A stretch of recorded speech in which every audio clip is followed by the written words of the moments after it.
దానియేలు గారి దగ్గరికి వెళ్ళి మనం మైకిలా పెట్టి ఇంటర్వ్యూ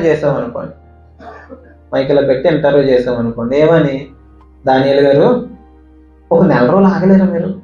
నెల రోజుల తర్వాత ఏం చేయొచ్చు? నెల రోజుల తర్వాత మీరు ప్రార్థన చేసుకోవచ్చు కదా. ఈ నెల రోజుల్లో ప్రార్థన చేసి చచ్చిపోతుంది దేనికి? ఆ సింహాల గుహలో వేస్తే ఎలా ఉంటుంది? సింహాల గుహలు అంటే 1-2 సింహాలు కాదు, కొన్ని 100ల సింహాలు ఉంటాయి.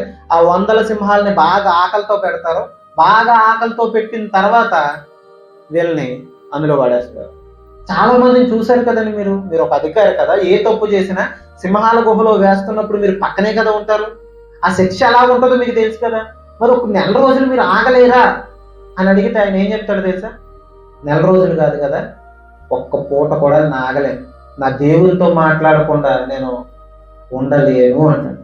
నెల రోజులు కాదు, ఒక్క పూట కూడా నేను ఉండలేను నా దేవునితో మాట్లాడకుండా. ఇప్పుడు నేను మిమ్మల్ని అడుగుతున్నాను దేవుని తరపున, మీరు దేవునితో మాట్లాడి ఎన్ని రోజులైంది? దేవునితో మనసిప్పి ప్రార్థన చేసి ఎన్ని రోజులైంది?